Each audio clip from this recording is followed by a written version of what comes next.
Okay, so I'm gonna go ahead and we're gonna work on the eye.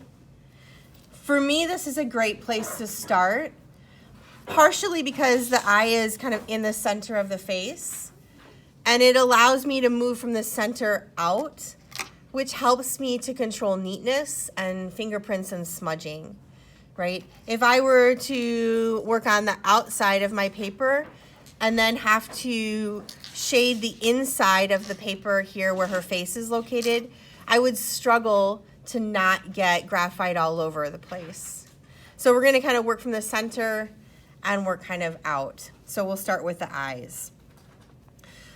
We know from shading the sphere that value changes 3 ways. It changes with a clean line or a drawn line when one item overlaps another. It changes with a soft edge whenever there's a cast shadow. And it changes with a gradation over a surface area. And I'm gonna see all 3 of those kinds of changes when I look at her eye. My pencil's sharp, so I'm ready to go. And I've double checked my work here, so I'm happy with what I have. And I'm gonna start by kind of placing in the darks. So when I look at her lash line along here, even though I can see some individual lashes at the corner, out at the outer corner and at the inner corner near her tear duct, most of what I see for her lashes is just this dark band that goes along the top. And so that's where I'm gonna start. So I'm gonna work along this line, and I'm gonna start to layer in dark values. I see that there's a little space between where her pupil is and where that dark band is. So I'm gonna start with the pupil, but I'm not gonna have it connect to the lashes. And that may not always be the case. Depending on how the head is tilted, you actually may see that the pupil touches the lash line or appears to touch the lash line. There is a cast shadow from the eyelashes across the top of the eye. And since it's a shadow, it's soft. So I'm shading the line versus drawing it with the tip of my pencil. And so I can see that it's darker here with the lashes, and then it's lighter through the cast shadow, and then dark again at the pupil. And the edge of the pupil is also soft, right? Because it's not actually something that overlaps the iris like a sticker. It just is a darker area. And I'm gonna move down and around.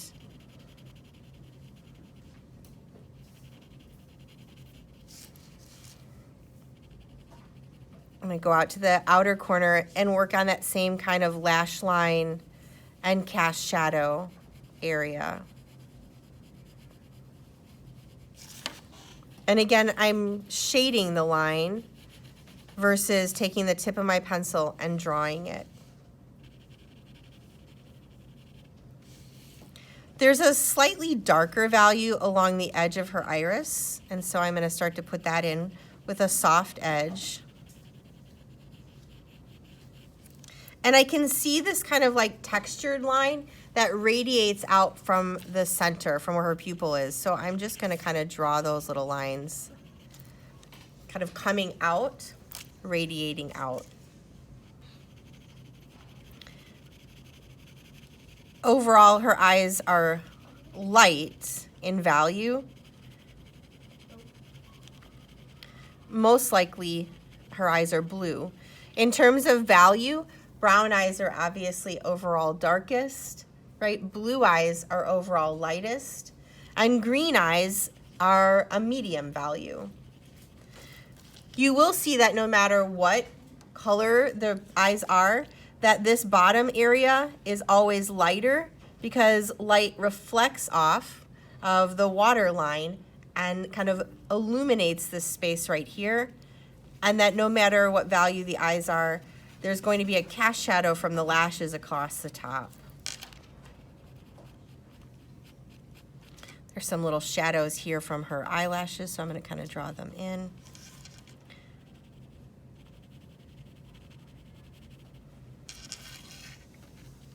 Because the kind of white of her eye is light, it's white-ish, I'm going to go ahead and take a little bit of my kneaded eraser and I'm going to erase these grid lines.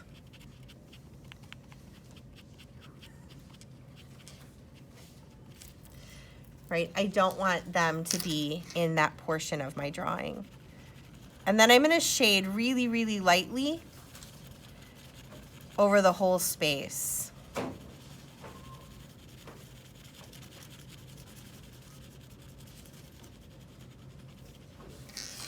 I can see that there's some connective tissue in the tear duct here. And there's a little bit of a shadow along this side.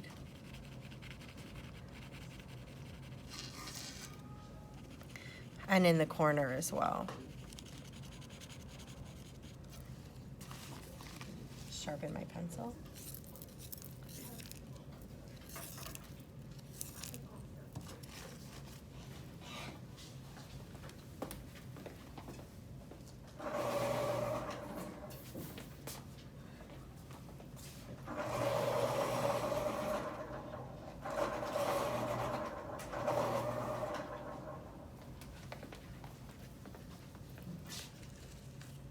Sorry about that.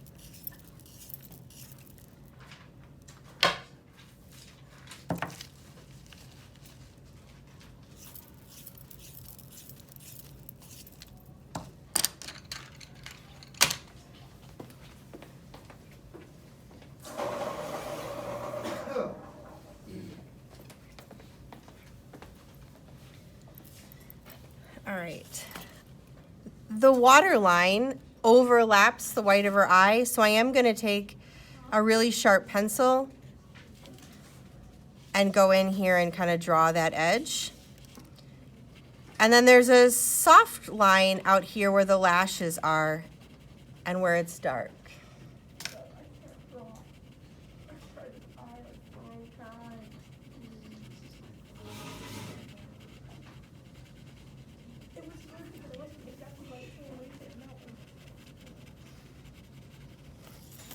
I'm going to start on her lid, and I'm going to draw that with a clean line. Whenever you have a clean line with one thing overlapping another, the value will always pull off of one of the edges. And in this case, I can see that the value comes towards the back of that line. And there's some soft kind of folds here, so I'm just going to shade a line.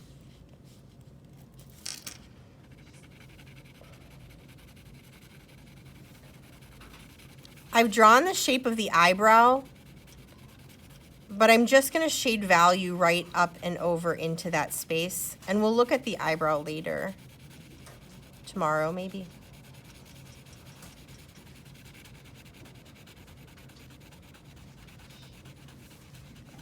The shadow here, kind of at the interior corner by her nose, the edges for that shadow are soft, and so they're shaded versus drawn.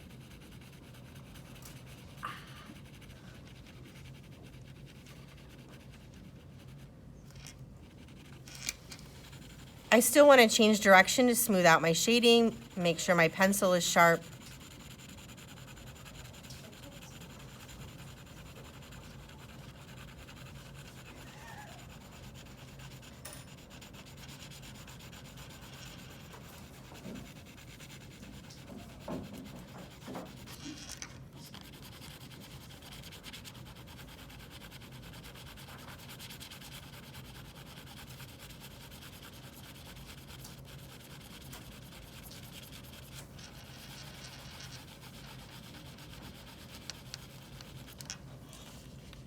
I'm going to go back over and work on her lid here.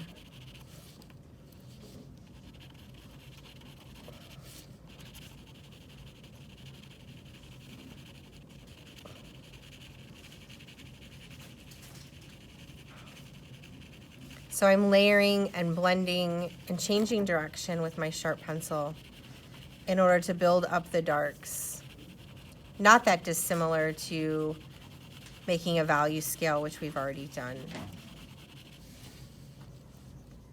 There's a highlight here in the center part of her eye. So I'm just going to kind of skip over that for now and finish her lid.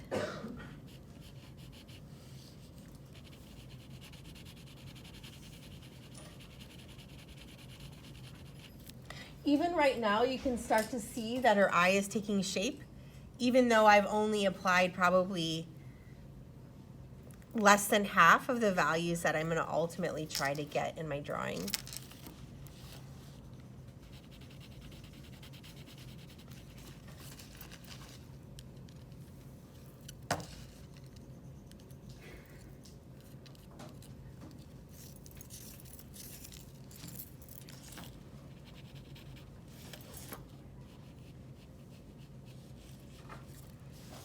Take my kneaded eraser and lighten up here a little bit.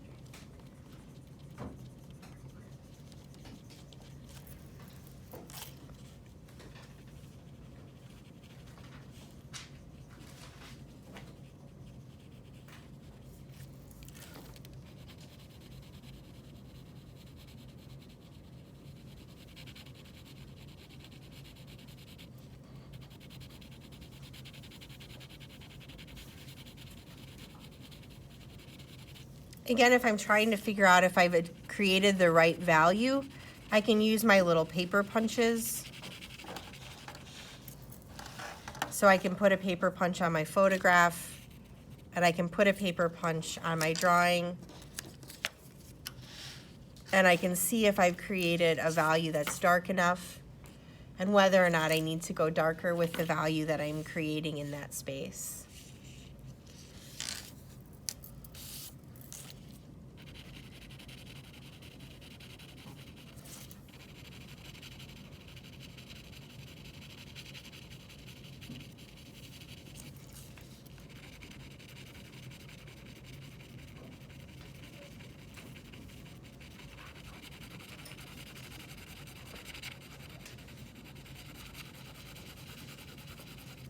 I am going to erase this grid line here too.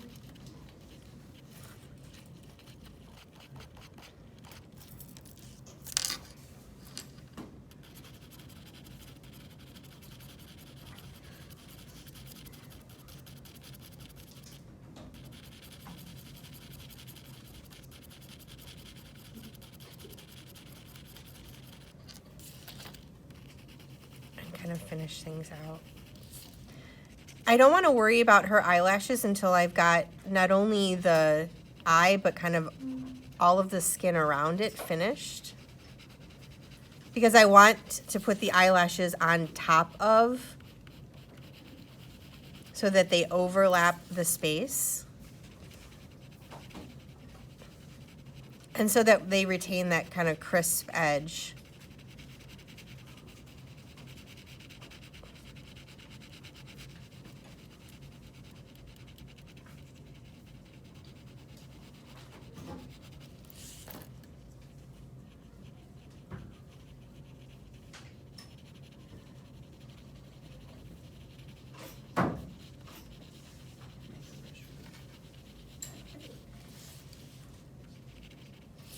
There's these little kind of wrinkles through here, so I'm just shading these soft lines.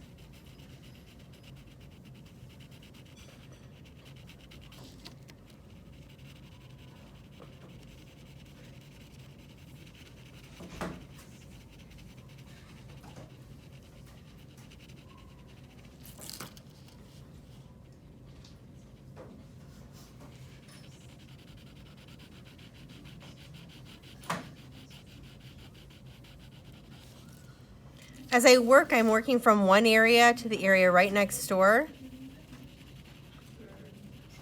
so that I can compare what I'm doing and ask myself how the value changes as I move around. You know, how is it lighter or how is it darker?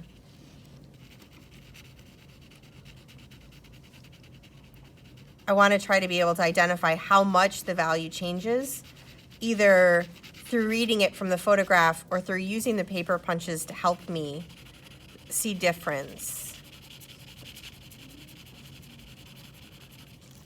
Your eye can register, you know, about 144 incremental changes in value.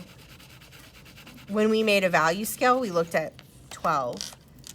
So we want to try to capture as many as we can. You can use your kneaded eraser to lighten things up a little bit if light values are hard to create.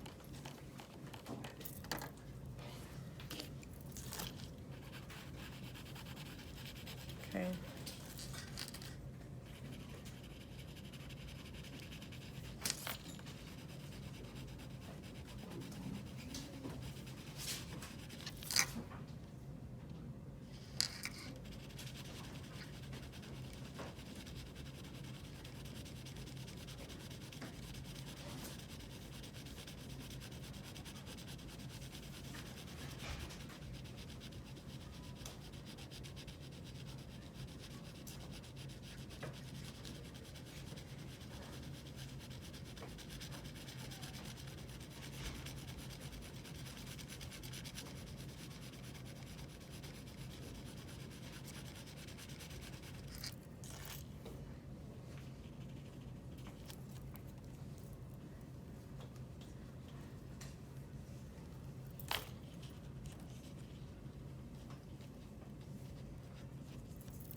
Kind of shaded over this little shine spot, so I'll add that back in.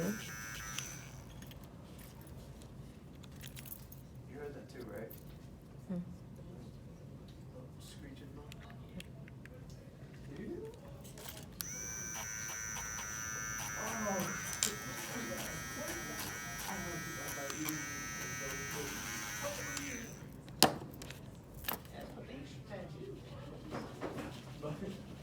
Okay. All right, so that's pretty much her eye minus her lashes, and we can look at that later. So in about 15 minutes, I got probably one box pretty well started.